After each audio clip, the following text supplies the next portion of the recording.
Zaman hayır olsun Görte kanalında hafta haberleri stüdyoda çalışır Татьяна Ставилова, ilkten baş temalar. Гагаузия halk toplashında geçti kapalı oturuş onda автономияны депутатлары açıkladılar kendi bakışını nece çözmeye durumu ki halk toplashına seçimler geçsinler. Kumrat kasabasında kullan yerli malları kampanyası geçti. Angısını Moldova'nın küçük hem orta ekonomik agentleri hazırladılar. 3. yıl Kumrat Devlet Üniversitesi'nde geçirilir Erasmus haftası. Soruş Gagauzya halk toplashına seçimlerin geçirilmesi için en önemli kalır. Heyderaliye sayın 4'ünde devletin başının hem Gagauzya halk toplaşu iş grupasının oturuş geçti. Ona katıldı Moldova Devletin Merkez Seçim Komisyası'nın baş yardımcısı Pavel Pastika. Buluşmanın paylanları laf ettiler gelen adımlar için angıları seçimleri geçirmeye yardım edecekler. Bunu hem gelen adımları обсуждаем вместе programında açıkladılar. İleri тема и сюжет.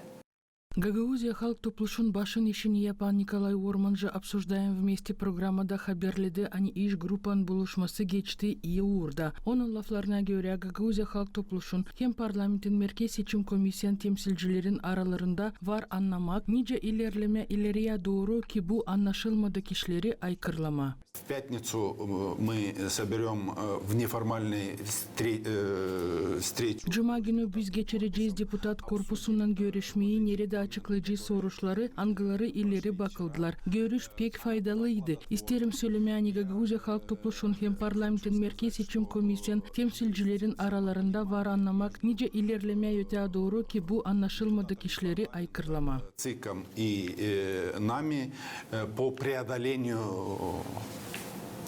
этих противоречий. Moldovan Merkez Seçim Komisyon Baş Yardımcısı Pavel Postika vurguladı hani böyle anlaşmaklar tacil bitki kararlar. Onun laflarına göre laf gider o cümleler için angıları ofisyal uğrunda çıkarılacaklar o organlara angıları lazım kabul etsinler kararları. Те беседы, которые проходят, скажем так, в узком кругу, это не означает, что... O laf etmekler angılar geçerler tacil bitki de bu cümleler için angılar ofisyal uğrunda çıkarılacaklar organlara angıları lazım kabul etsinler kararları. Ставлены в любом случае для тех органов, которые должны будут принимать это решение. Гагаузия halk topluşun deputatı parlament iş grupan başların birisi Demyan Karasini haberledi anlaşmanın pay alıcıları işlettirdiler dokumentin variantını angısını tezlen niyetlenirler çıkarma deputat korpusun seslemesine. O vurguladı hani bitki pozitsiya lazım olsun dil iş grupan kararından ama halk topluşun kolegial kararından.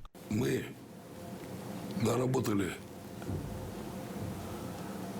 вариант, который мы Biz işlettirdik variantı angısı tezle çıkarılacak sıradaki sesiya seslemeklerine nerede presa olmayacak. Bu haberleri işitsin bizim kolegalarımız da kabul etmek kolegial kararı ama değil iş grupan kararını.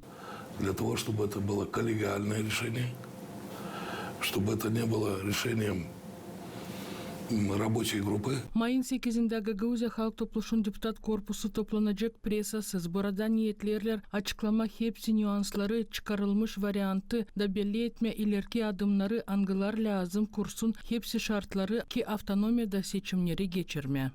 Kumrat kasabasında geçti kullan yerli malları kampanyası. Angısını Moldova'nın küçük hem orta ekonomik agentleri hazırladılar. Olay doğru dolu ki insanlar yerli malları daha sık kullansınlar. Фипевал кулан yerindeki malları kampanyası birleştirir iş adamlarını, kullanıcıları hem partnerleri. Onun manası kurulur onda ki her bir yaşayan varınca yardım etsin ekonomikayı ilerletme, ayırarak yerindeki mal yapmasını. Urgada orta hem küçük iş adamcılığın alyansının başı Liliana Busuyok. Мы организация, которая представляем малые и средние предприятия на... Biz kurum angısı temsil eder küçük hem orta biznesi milli uğurda. Da biz isteriz birleştirme hepsi iş adamlarını da onları ilerletme. Bizim biznese beraber yardım etme, bizim ekonomikaya ilerleme. Процветать и развиваться.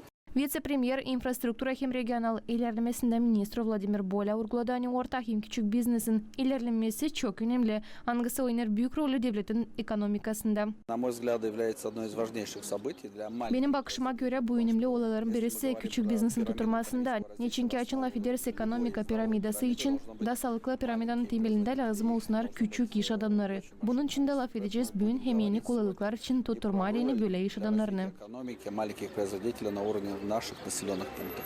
Gagauzin Alışveriş Palatası'nın başı Mikhail Paşalı vurguladı hani böyle inisiyativalar yardım ederler kavleştirme ekonomika uğruna hem kurma yeni kolaylıkları iş adamları için. Потенциал есть у наших предпринимателей. Просто нужно Potansiyel var bizim iş adamlarında lazım sadece doğru yolları kurma. Biz lazım yardım etme bizim biznesi anlaşılma hangi doğru yolda ilerleme lazım. подсказать, как двигаться в сфере предпринимательства и каких отраслях. Yerindeki iş adamları Angara pay aldılar kampanyanın sergisinde vurguladılar hani böyle olaylar yardım ederler onlara tanıtma kendi mallarını yaşayanlara.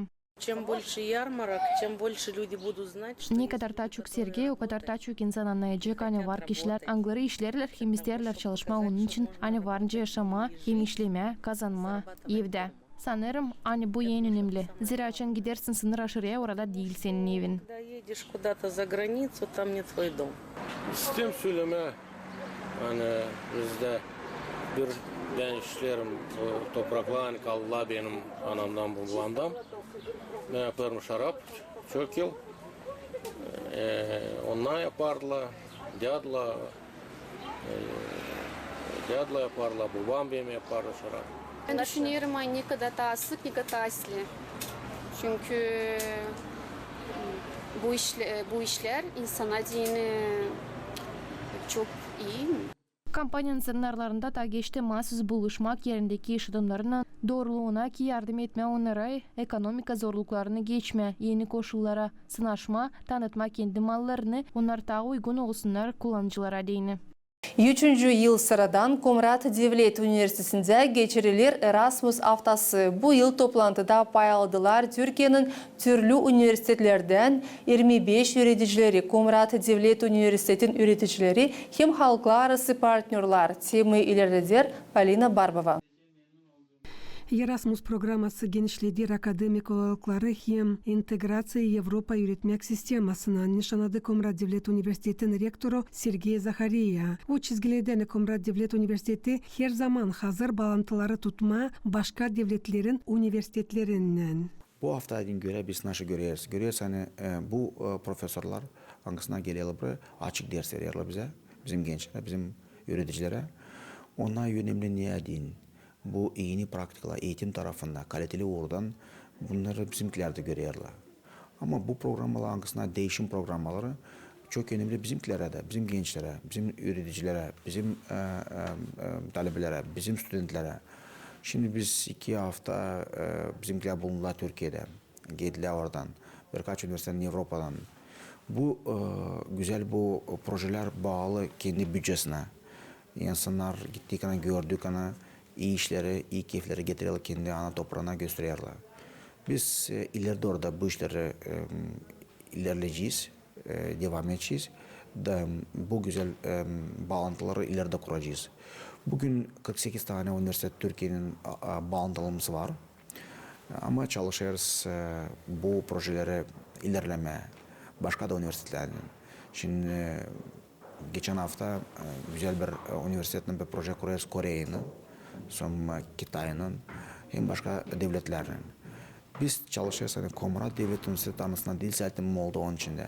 Ama bütün dünyada inanıyorum hani beraber biz çok işler yapacağız. YNPK hesaba alındılar soruşlar anglara bağlı akademik programaların geliştirilmeleri yüksek öğrenmek okullarının aralarında hep öyle işlettirme hem geliştirme üretmek hem bilim projeleri. Gagauzya Moldova ile ilişkilerimizde bir barış köprüsüdür. Kurulduğu günden bu yana Moldova ile ilişkilerimizin en önemli unsuru ve soydaşlarımız, özellikle kardeşlerimiz, aynı kanı taşıdığımız kardeşlerimiz Moldova ile ilişkilerimizde çok belirleyici bir rol üstlenmiştir. Sizler de bu köprünün, bu ilişkinin birer kültür elçisisiniz. O yüzden bu etkinliğe katılımlarınızdan ötürü ben de hükümetim adına sizlere çok çok teşekkür ediyorum. Komrat Devlet Üniversitesi ev sahipliğinde düzenlenen bu anlamlı etkinliğin Moldova ile Türkiye arasındaki akademik işbirliğini daha da derinleştireceğine inanıyorum. Özellikle Gagavuz Türkçesi, ortak kültürel mirasımız ve genç nesillerin eğitimi gibi başlıklarda yürütülen çalışmalar yalnızca akademik değil, aynı zamanda beşeri bağlarımız açısından da kayda değer bir zemin teşkil etmektedir. Erasmus haftası bu değişmek bilgilerin Avrupa'nın hem de Moldova'nın üniversitelerinin aralarında leksiyalar, treningler hem buluşmaklar sınır aşırı yürütücülerle. Bir haftanın süresinde yürütücüler Türkiye Devleti'nden geçirecekler bir sıra leksiyaları hem masterclassları nice Komrat Devlet Üniversitesi'nin studentleri için öyle de yürütücüleri için. Türkiye'de Kırklareli kasabasında işleyelim. Orada götürüyorum urokları, Türk dili uroklarını. Burada geçişimli var. Biz de bu hafta burada Gagavuzya'da geçer Erasmus haftası. O üzere biz geldik burada anlatmak kimi işleri, yaptığımız kimi işleri.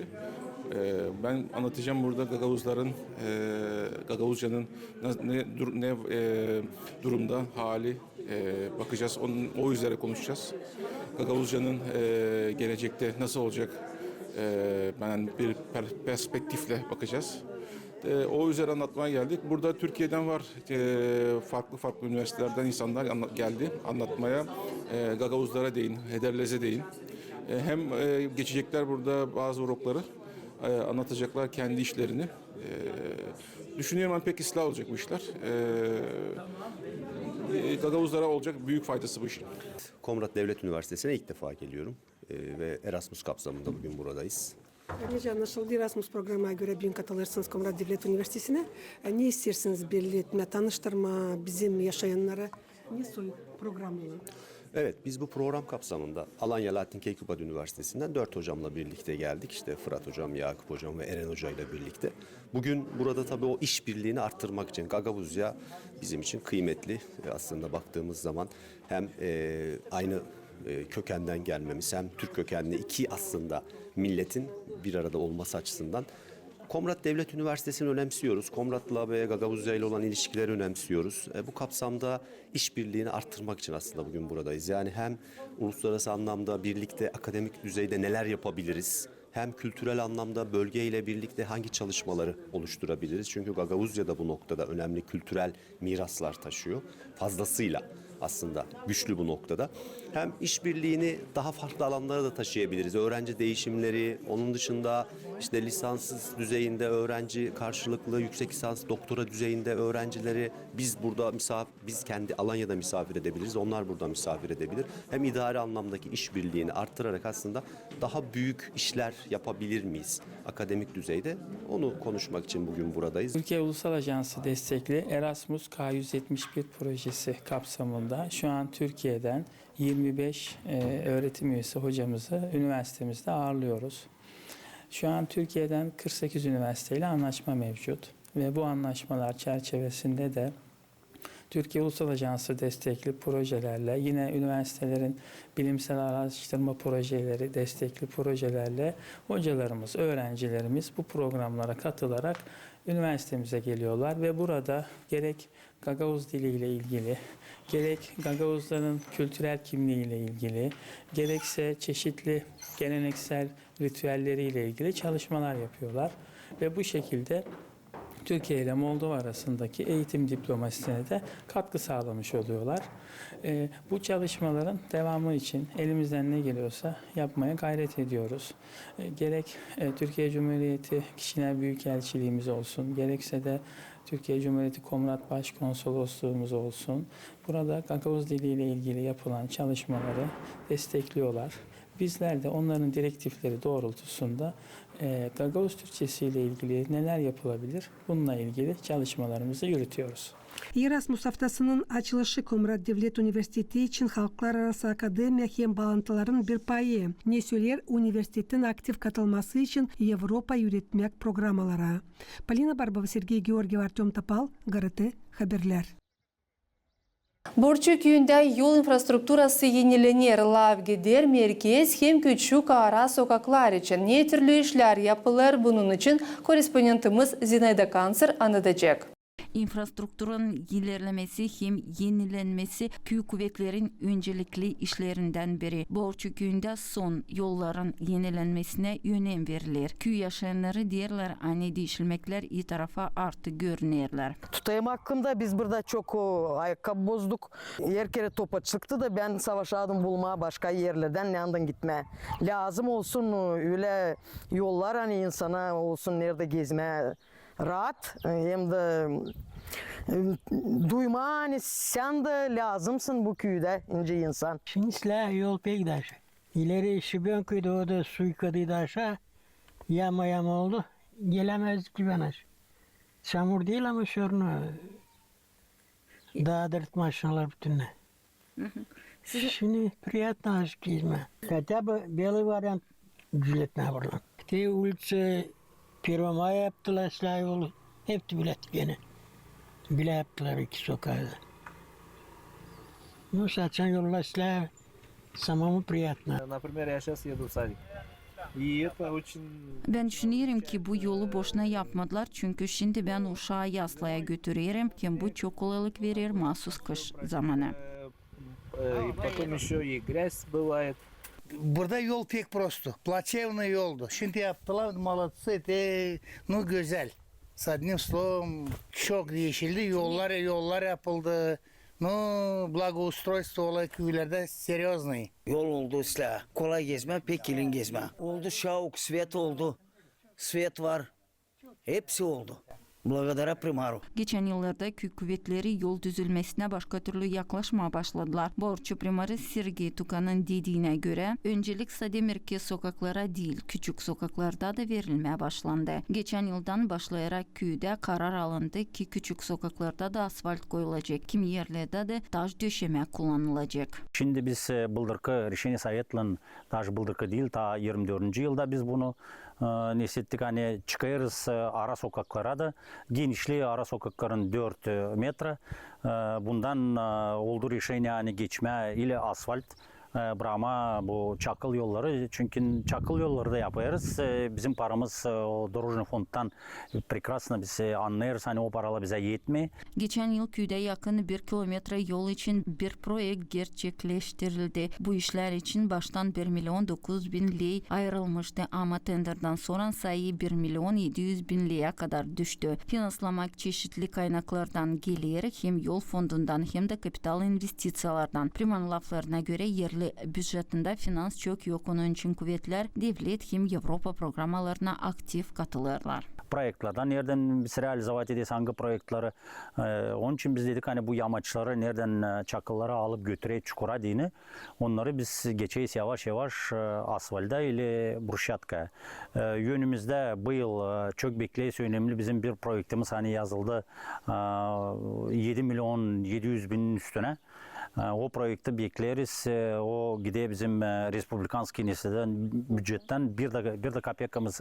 Orada gidecek kontribusiya. O kontribusiya сегодня bugünkü günde onunla geleceği o paralar bize. Onun için Sanayi Santeo Karla Marks'a biz Sovet'ten ne решать ettik hani yapma bu 7 milyonun üstüne koyma o parayı. Ayrı bir projekt Karl Marx sokağı için hazırlanmış. Onun rekonstruksiyasına için 7.700.000 lei ayrıldı. Köyde sokak aydınlatması da yenilendi. Şimdi ışıklar gece yarısına kadar yanar. Geçen yıl primariye hem stadionun çevresi de düzüldü. Ama daha problemli yollar da var. Var yaparız uşaklara dinlenmek nesneleri yerlere var işlerler gider o yerlere. Yavaş yavaş primariyenin tarafında yaptık, düzlettik nesneleri, yeşikler yoktu bizde diyeceğiz hani. Bugün согласно тех условияларды жизни трудовой инспекция bize verir, nesneleri, pantuslar lazım olsun. Onu da gördük. Onu da yaptık primariyen dolanda. Yavaş yavaş savaşayız köyü paklamabırız. Bizim musorumuz da çıkarılır. Yerli kuvvetler infrastruktura proyektlerini ilerletecekler hem yeni finans kaynakları arama niyetle. Boğuçu köyünde inanırlar ki yavaş yavaş yapılan değişiklikler köyü yaşamak için daha uygun bir yer yapacak. Yuan Предтеча adına soborunda remont işleri ilerlerler. Yapının içi yenilenecek. Şimdiki vakitte duvarlar betonadan hazırlanırlar. Duvarları yeni ikonalara hem yazılara hazırlarlar. Remont işlerin sırası için Svetlana Dimitroglu öğrendi.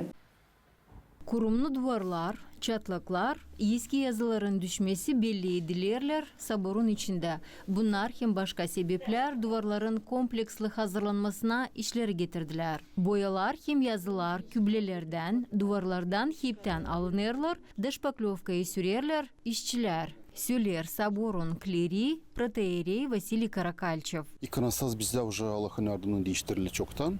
Но sadece kalıyor bize duvarlar. Duvarlarda, конечно, biz ikonalı da hepsini çıkarıyoruz.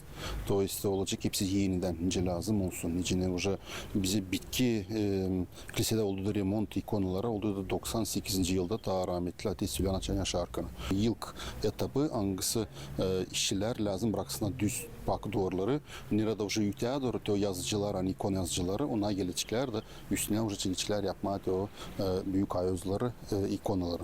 Geçen yıllar kilisenin örtüsü hem kübleleri değiştirdiler. İç yanında elektroprovodka yenilendi. Belli eder протоиерей Василий Каракальчев. Buldular biz yaptık kilisenin örtüsünü. Daha öte yıllar yaptık elektrika. Hangisi sırasıncasına lazım olsun bu işe değinin. Bakmadan remont işlerin yapılmasına kilisede dualar her gün geçecekler. Hafta arası sadece akşam duaların grafiği değişilecek. Biz akşamleyin yapmaz veşerler. Ama yapıyor sadece sabahleyin. Liturgiye onlar işçiler çekiliyor saat 10'dan işleme. Ama saat 10'dan biz yapıyoruz slujbamızı, kaldırıyoruz kolyelerimizi. No büyük yortulara естественно akşamdan olacak veşerler. Rekonstruksiya saborun içinde insanların, bakanlık komitetin hem yerindeki kuvvetlerin yardımından yapılır. Klerin laflarına göre bitki yazılar kilisede 90. yılların sonunda yapıldılar. O zamandan yapının içinde duvarlar kurumdan paklanardılar hem tozdan temizlenirdiler. Biz yapıyoruz bu işi değil kimyasada. Bu hepsi, bu bütün Gagavuzya oluyor. Bu bütün Kumra'da insanlar, bu centralni cimer kilisemiz. Hepsi için biz çağırıyoruz, teklif ediyoruz. Hani kimin var kola yardım etsinler. Para tarafından, kim var insan var yemek tarafından getiren için ki biz bu işçileri doyuruyoruz da o da gene para. No hem büyük yardım, конечно, için biz insana yalvarıyoruz, dua etsinler. Hazırlık işlerin bitirdiğinden sonra duvarlar yeniden yazılacaklar. Svetlana Dimitroglu, Vyacheslav Kısa, Maria Kazaku, GRT Haberler. Çadır kasabasında profesyonal okulunda açık kapılar günü geçti. Burada toplandılar 9. klasların başarıları çadır okullarından hem Valapirji köyünden. Uşakları tanıştırdılar zanaatlarla hem kolaylıklarla anılarını profesyonal училищesi verir. Daha derinden anlatacak bizim korespondentimiz. Açık Kapılar Günü'nde öğreniciler üretim laboratuvarlarında bulundular. Lafettiler öğreticilerle hem pay aldılar kimi praktik zanaatlarında. Ayrı onları meraklandırdı masterclasslar. Nerede her biri vardınca kendisini denesin hem zanaatı ta isla anlasın. Все нравится пока что. Hepsini beğenirim. Ben artık kararladım. Hani burayı geleceğim öğrenme. Bu profesyonel okul pek isla, hepsini beğenirim. Ben de geleceğim öğrenme. Aşçı konditer. Prezentasiya güzel, hepsini sevdim. Tatlı yemekler. Ben burada isterim öğrenme. Traktörcülük uğrunu ayıracağım. Çiftçilik teknikasından bağlı. Öğreneceğiz, sonra da işleyeceğiz. Ben de pek beğendim. Böyle güzel çiçecik yaptım. Pek meraklı. Böyle olaylar açan uşaklara zanaatları gösterirler, anlatırlar, verirler kolaylık öğrencilere ta kolay kararı kabul etme kendileri için hem yapma adım kendi geleceğine nişanladı profesyonel okulun başı Vera Balova. O haberledi hani bu yıl üretim kurumu 500.000 liraya grantı taradı. Bu paralara şimdi alınırlar yeni zamanda şavadanlıklar ne verecek kolaylık ta isla uğra kaldırma öğrencilerin praktika zanaatlarını. Bize geldiğinin onunla varınca alsına zanaat, angısını sonra kullanıcıklar, kazancıklar para, yaşayıcıklar. Bizim diplomunu hani biz veririz, sonra bütün dünyada geçerli.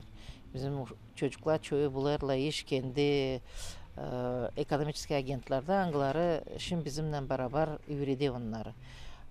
Ben herkes söylerim hani insan hangisi çalışır ilerlesin Gagauzya, Moldova. Onlar herkes olacak kişiler de çocuklar buradan gitmeyecekler. Babalarına analarına sistem söyleme hani gelsinler görsünler kendileri. Sorun çocuklarına Allah etsinler. İlkten gelirler çok köylerden, çok kasabalardan birbirini bilmirler ama 2-3 aydan öğrenirler de istemirler gitmeye eve de kirsiren. Profesyonal okulda kendi becermeklerinden paylaşır halklar arası ekspert Irina Kuznets. O yardım eder yeni hem zamandaş metodları geliştirme. Ne beni burada çok meraklandırır hem ihlam verir kendi bilgilerimden paylaşma o USEKUR'da kurulan çalışmak okulda. Administrasiya, öğreticiler hepsi bilir ne lazım yapma. Öğretim uğrunda da biz kızlarla artık çok geçtik. Çok masterclass yetiştirdik verme. Ne soy dikmek maşinasında işleme, hangi kolaylıklar onda var.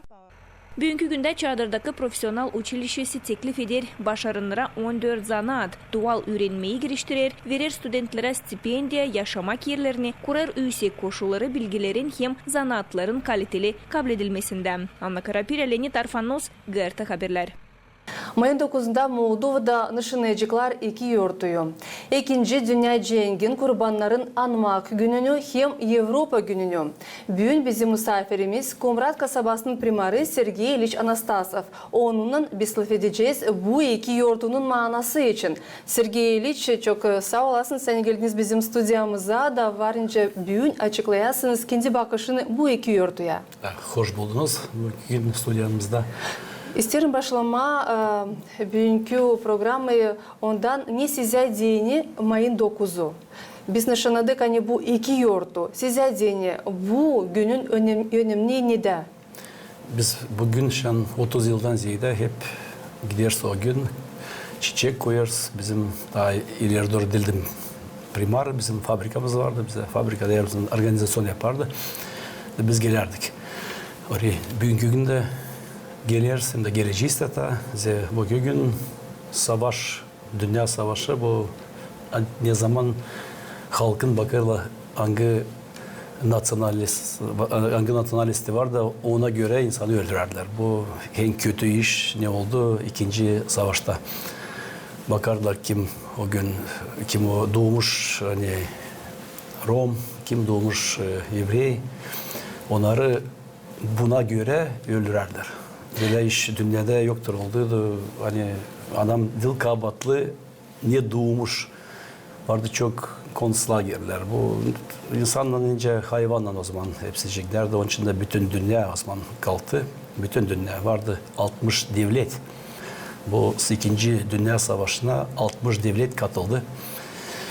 Hem çok insan öldü Sovyet Birliği'nde hem de Sovyet Birliği'nin kuvvetsiz bu savaş bitmeyecekti. Birinci naz bitti. Ama onun da vardı kendi partnerleri, Soyuzluk nebe üzerinde anlasınlar. Onarsız da olacaktı zor bu savaşı inseme. Hepsi asker, hepsi makineler ne vardı. Bu uçaklar hepsi geldiler. Amerika'dan çok geldi İngiltere'den.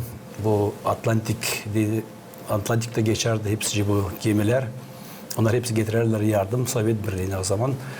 Bu su altında Alman'ın bu asker, bu submarinalar onlar hepsi için dağlarlar. Bunlar gelemiyorlar o zaman da Anglia'da oraya katıldı çok yardımcı oldu. Din geçsin bu yardım. Bu yardımsız insan da çok öleceğiydi. Hem de bu savaşı praktik pek zor olacaktı. Hani ensellesin.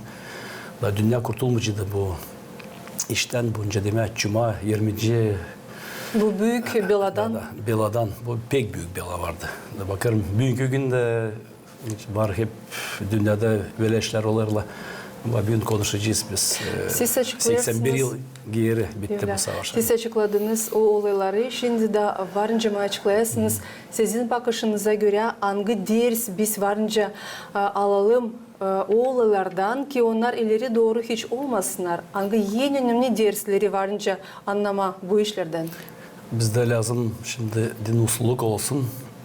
her birimiz bizim devletlerde, başka devletlerde lazım uslu düşünsün.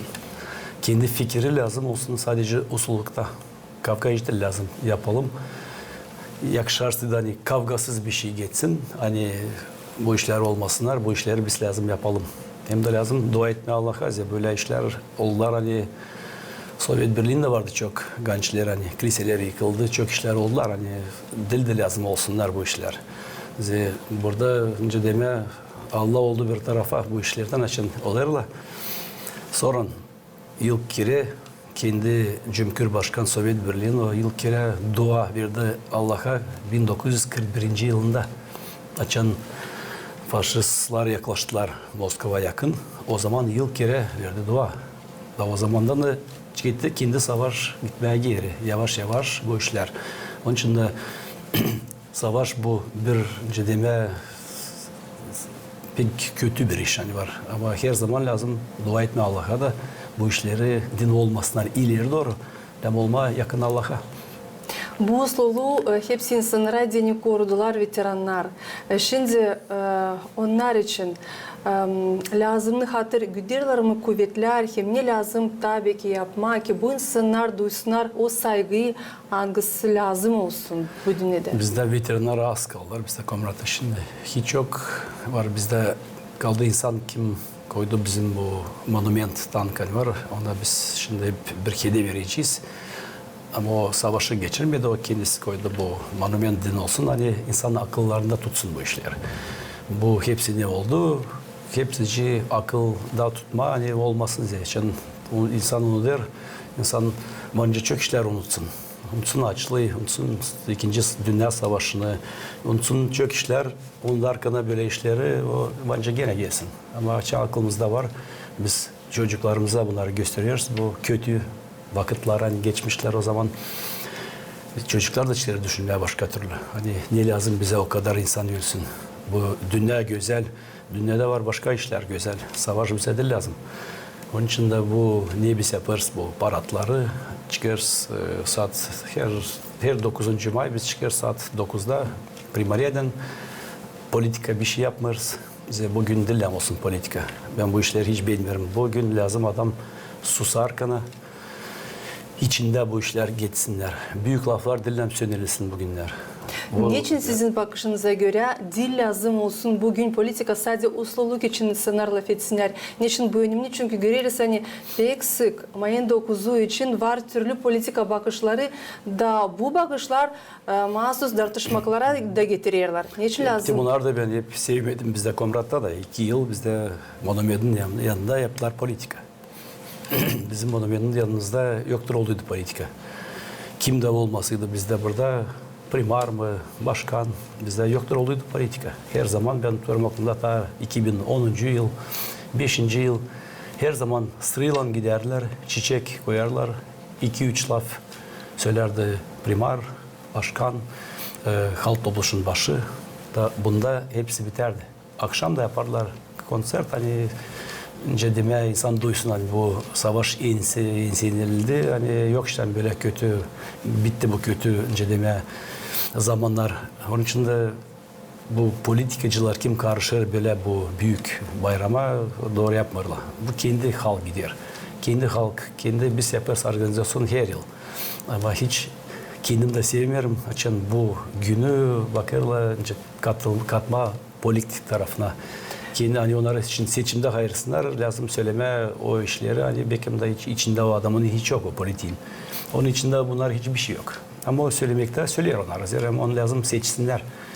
Lazım bugün de susar kana hepsiyle militsinler kahalarını aşağı gitsinler koysunlar çiçek ardına da hep bu işleri lazım göstersinler kendi çocuklarına da hani böyle savaş dünyada zide dillem olsun. Sergey'cim ta bir gün nişanlanır Avrupa günü. Sizce dini bu günün önemli neden? Biz bulunuruz Avrupa'nın orta yerinde. Moldova kendisi bulunur. Geografik. Burada da gene politik karışır. Bir boyu söyler hani Avrupa bu hayırsız, başkası söyler Avrupa bu işler, biz dilen bakma kim naş söyler. Kimse söylerler hani Avrupa günü hiç de belki değil lazım, böyle de bakışlar açıklarlar. Niçin siz sayırsınız hani lazım, nişanlama hem nice lazım? Savaş da oldu Avrupa'da ilk. Baktığın 60 devlet dünyada ama hepsi savaş geçti burada Avrupa'da. Şimdi hem historia adamları bağlarlar bugünü mahsus 2. Dünya Cengi'nin. Onlar nişanlar hani hep bugün bağlı hep bu datayla. Bilmiyorum, ben bunun için de isterdim söyleme. Zira politikler gene karşılar bunları. Lazım olsun bir gün Avrupa günü, bir gün de savaş hani bitmiş. Hem de burada değil sadece savaş hani geçmiş Sovyet Birliği cenk etti 60 devlet öldü, yakın 70 milyon insana. Ama en çok insan öldü Sovyet Birliği'nde, Sovyet Birliği devletinde. Orada vardı bizde türlü devletler de Sovyet Birliği içinde vardı. Belarus, en çok insan öldü sayma kişi başına. Belarusya kaybetti, en çok insan. İkinci ardına gidiyor Ukrayna. Onun ardına var başka da devletler. Yani çok insan pek kaybetti. Onlar kendi halkları o kadar büyük değil. Ama insan pek çok öldü. Belarus'ta %30'u. Pek çok insan öldü. Da 15 devletten vardılar Sovyet Birliği o zaman içinde. Onlar hepsi bu savaşı geçirdiler.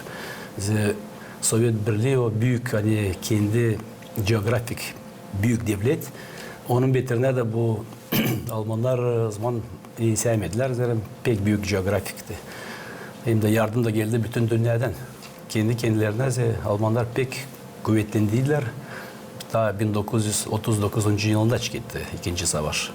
Daha o zaman bir devlet aldılar, ikinci devlet, hangi devleti alırlar 2 haftada, hangi devleti 1 ayın içinde amaçan girdiler Sovyet Birliği'ne.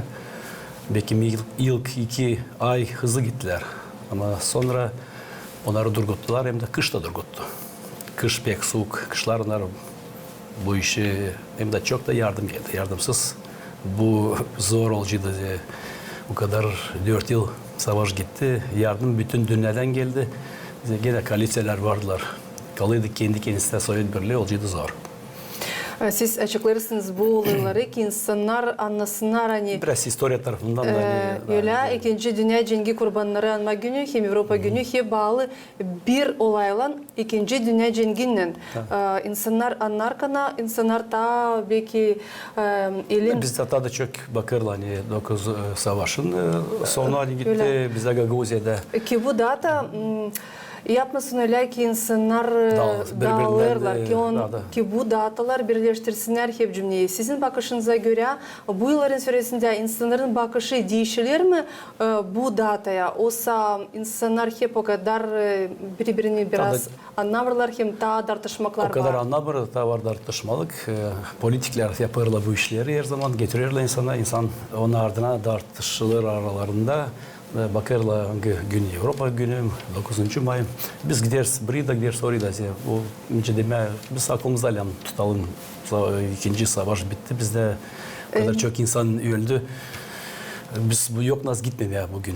Ne varınca söylersiniz o politikacılara angıları nişanırlar. Hani yok nice bir günde nişanlamaya ki datayı. Ne varınca belki onlara söylersiniz. Belki bunlar düşünecekler de değiştirecekler bu datalar. Hani daha iyi olacak. Kaçan 2 olacak data değil bir günde.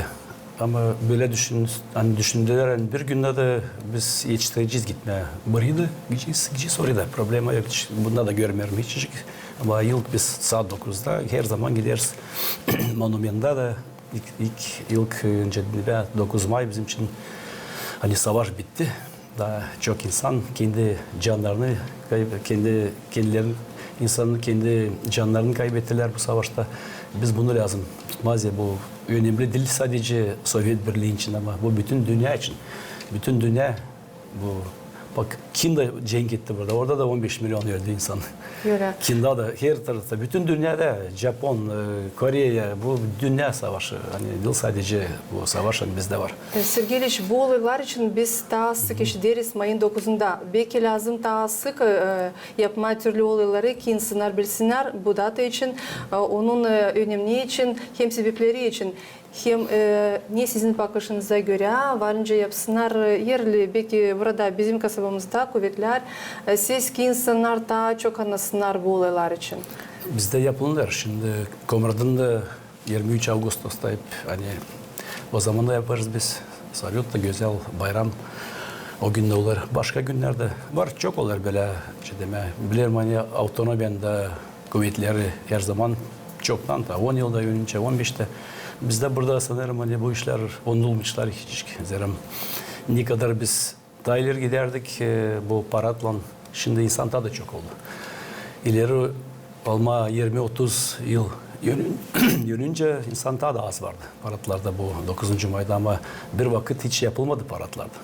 1945 yılında bitti savaş ama paratlar, şirketler 10-15 yıl sonra şirketler. Şimdi bakarım bütün bizde Gagavuzya'da bu her bir yıldan daha çok insan daha da çok insan gelir. Gagavuzya'da çadırda da her tarafta olur bu paratlar hani çıkarlar onları sadece gene söyleyeyim hani dillem yapma politik paratlar. Dillem olsun bu işlerse politikler için karışırlar. Onlar da getirirler savaşı. Lazım birleştirmeye cümleyi. Biz burada bizim başka bakışımız olsun. Biz yürekten bu işleri yapma. Çıkma orayı da anlatma. Kimsin sen? Ben yok nasıl anladığım büyük çok işler üzere ben savaşta yoktum. Ben sadece aklımda tutayım. Getireyim bir buket çiçek koyayım. Da hiç fikrimden çıkmasın bu işler.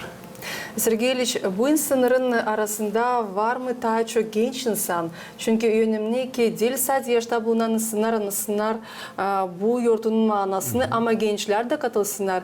Sizin bakışınıza göre, sizin analizine göre var mı gençlerin sayısı yeterli bu insanlar arasında? Gençler daha sık mı katılırlar? Oysa daha anlamırlar bugünün önemliliğini. Gençler daha sık katılırlar.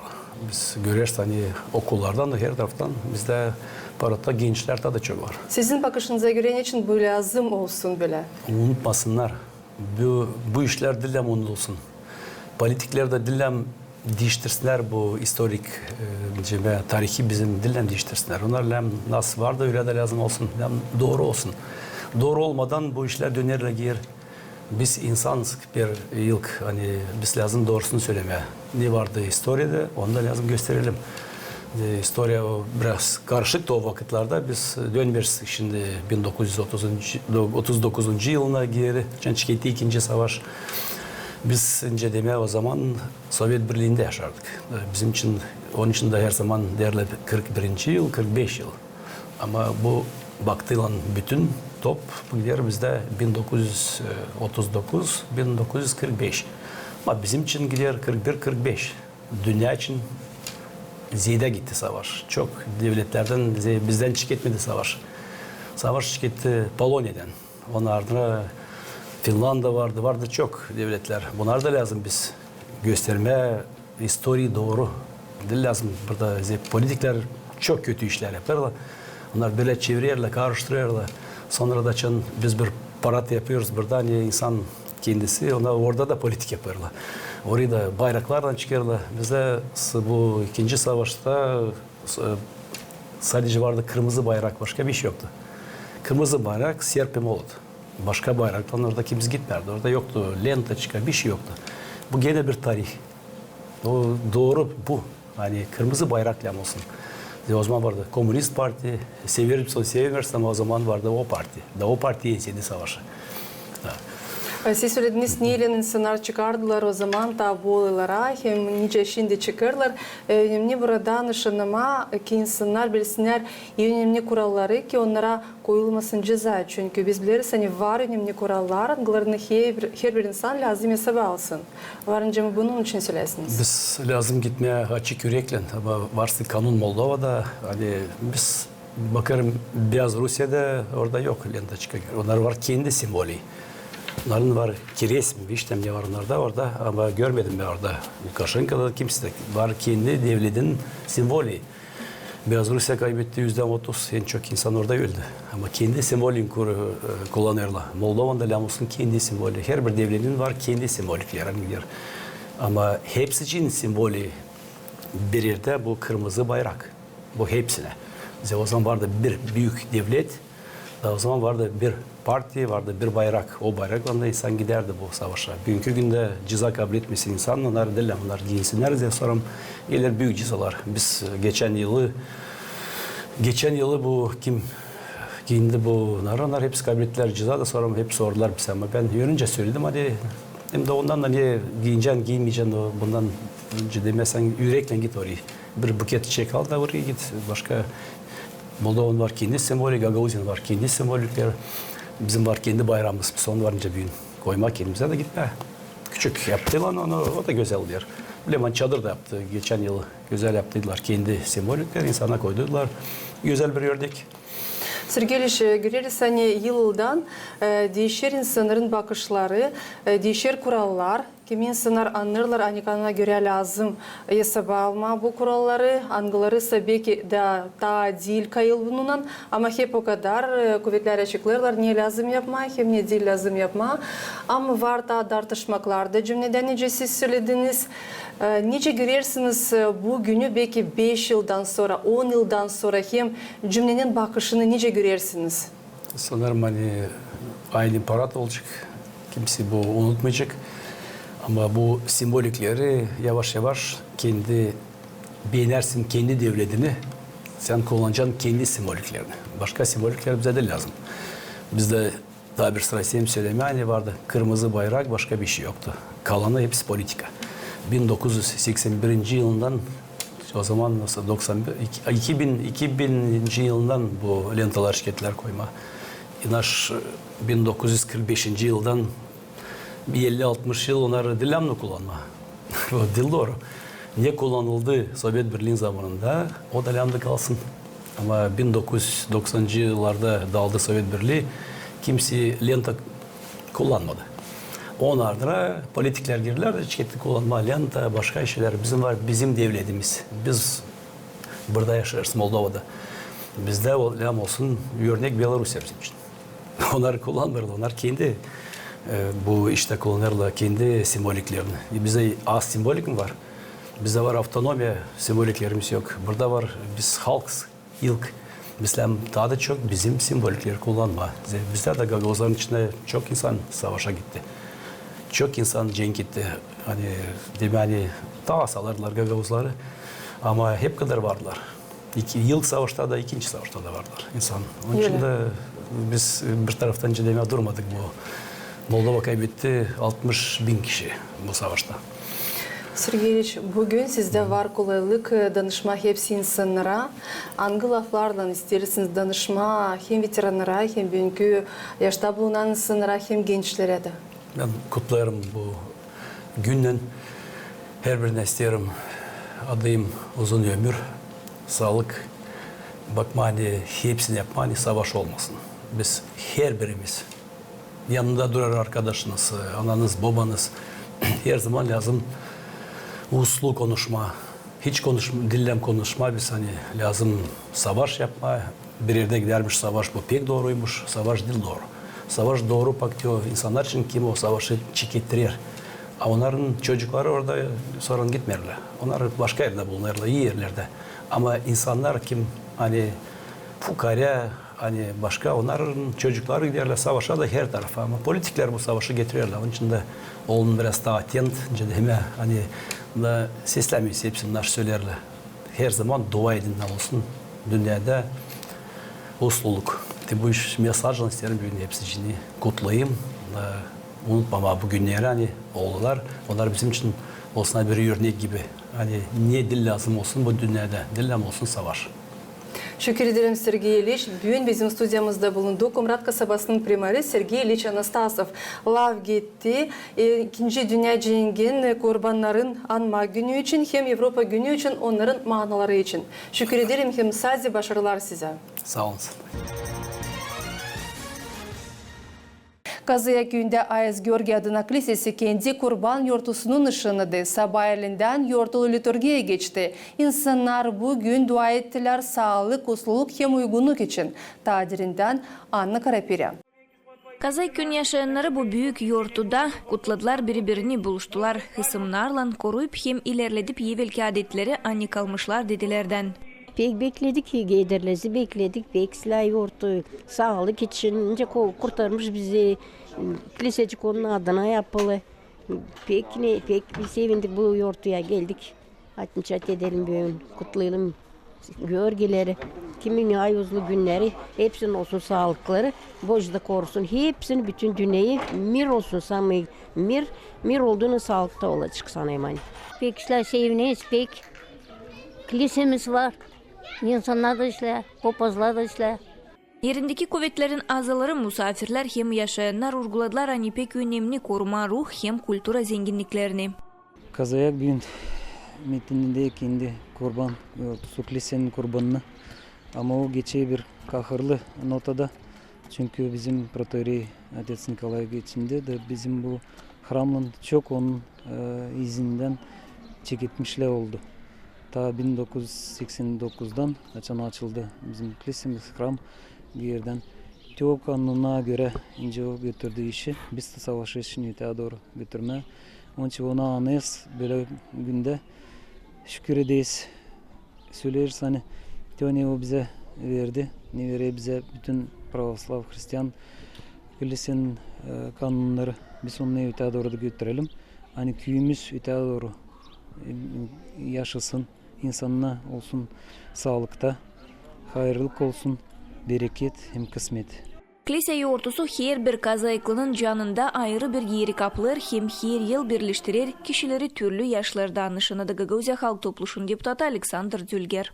Ayuz Georgi adına koyulu bizim kilise bizim köyün 214 yıl kurumundan 1812 yılda kuruldu bizim köy Kazayak köyümüz. İsteyim dua etme hepsine sağlık olsun, varlık, usluluk olsun, inan çetin hem sabahki güne gidelim çetin. Allah yardımcı olsun bize hepsimize. Hem korusun bizim Gagauzi ilerlesin, Kazaklı ilerlesin. Bizim de insanlar rahatlıkta hem varlıkta yaşasınlar. Kazak yaşayanları için kilisenin yoğurtusu o değil sıradan bir gün. O gösterir ne kadar önemli inan Allah'a, ne kadar pahalı aileler hem ana evin, dedi Moldova Respublika'nın parlamentin ex-deputatı Ivana Köksal. Gagauzlara deni, bize deni Hederles yoğurtusu ayrı bir gün, ayrı duygular, ayrı sevinmelikler. Çünkü kimi köylerde, bizim Kazayak köyümüzde hem köyün kurbanını kutlarız hem de yazın gelmesini, kır işlerin açılmasını dua ederiz ki yağmurlu, bereketli bir yıl olsun bu yıl ki insanımızı doyuralım, herkes ailesine bakabilsin, ko inanımız kavileşsin, ko ailelerimiz dolu olsun hem de bizi Ayos Georgi kurtarsın belalardan.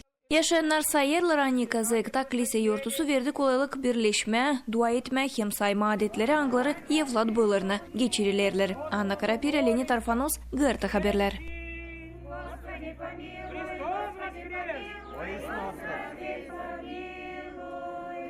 Komrat Devlet Üniversitesi'nin sport kompleksinde ilk keret halklar arası Çanbara Kubu geçti. Bu yeni Japon düğüş spor çeşidi angısı kurulmuş düğüşlerde korkunçsuz silahlarla.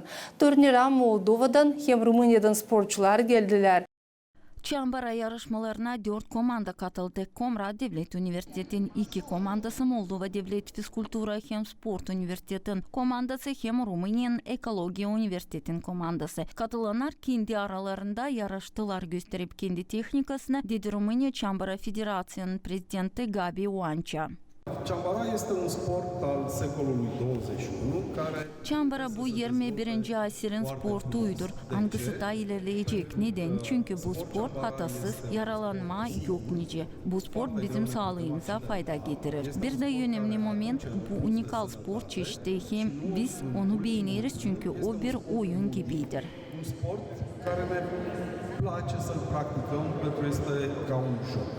Gagauzya'da peydalanan yeni spor çeşitleri uşakların hem gençlerin fizik gelişmesine yardım eder, dedi Gagauzya Gençlik ve Sport Bakanı'nın başının yerine çalışan Pavel Tulba.